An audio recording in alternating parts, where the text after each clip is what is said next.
Ketiga golongan yang boleh manfaatkan simpanan emas ni tuan-puan. Golongan yang pertama adalah orang yang selalu gagal simpan dalam bentuk duit. Orang yang pertama ni adalah orang yang selalu boros, selalu sahaja berbelanja. Ada duit tergoda untuk berbelanja. Mau jalan-jalan, mau enjoy, mau pergi tengok wayang, mau pergi kundasang, kan? Mau makan, especially lah kalau bab makanan ni mesti kita akan tergoda untuk berbelanja. Itu golongan yang pertama lah tuan-puan. Orang yang kerja bertahun-tahun tapi untuk dana kecemasan 3 bulan gaji tidak ada. Untuk golongan yang kedua pula, orang ni dia boleh menyimpan tuan-puan. Okey, maksudnya orang ni dia ada simpanan di dalam ASB, tabung haji, KWSP, semua platform dia ada, tapi dia tidak ada simpanan dalam portfolio kewangan simpanan emas. Okey, so jadi semua simpanannya adalah dalam bentuk RM.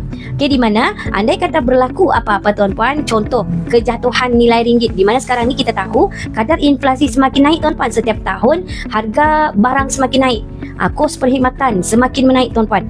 Di mana simpanan duit kita yang kita simpan banyak-banyak di dalam akaun bank kita, dalam ASB kita, simpanan tu dia punya kuasa beli semakin berkurangan tuan-puan.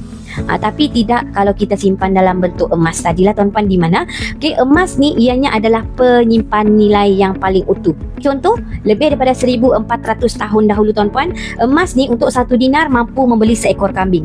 Sehingga sekarang 1 dinar yang sama ni mampu untuk membeli seekor kambing.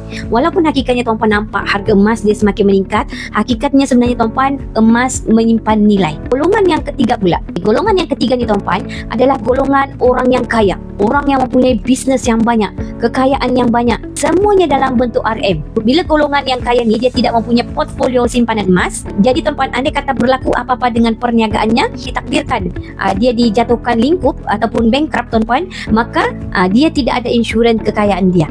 So jadi tuan-puan, penat lelah kita bekerja selama ini, jadi nilai kekayaan kita tu akhirnya akan habis macam tu saja. Kenapa? Sebab kita diisytihar bankrupt, sebab kita punya kekayaan telah ditarik. Nikmat kita tu tuan-puan. Sebab kerajaan tahu berapa nilai kekayaan kita. So dalam simpanan emas macam ni tuan-puan, simpanan kita ini adalah menjadi insurans kepada kekayaan kita. Kalau sekiranya ia boleh memanfaatkan simpanan emas dia seperti ini, andai kata dugaannya menimpa, andai kata tiba-tiba tuan-puan perniagaannya tidak bagus, kekayaannya tiba-tiba diisytihar bankrupt, maka dia masih ada lagi simpanan emas seperti ini, di mana ia akan menjadi talian hayat bagi orang kaya ni tadi bangkit semula tuan-puan, and then memulakan perniagaan semula. So emas ni penting sebagai satu portfolio kewangan kita, sebagai insurans jaminan kekayaan kita tuan-puan, di mana bila tuan-puan simpan emas fizikal seperti ini, ia adalah merupakan kekayaan yang kerajaan tidak akan tahu, custom pun tidak akan tahu. So tuan-puan yang mana belum lagi memulakan simpanan emas, boleh sahaja tekan beg biru, isikan saya nama, email dan juga nombor handphone. Saya akan guide tuan-puan bagaimana untuk memulakan simpanan emas yang pertama.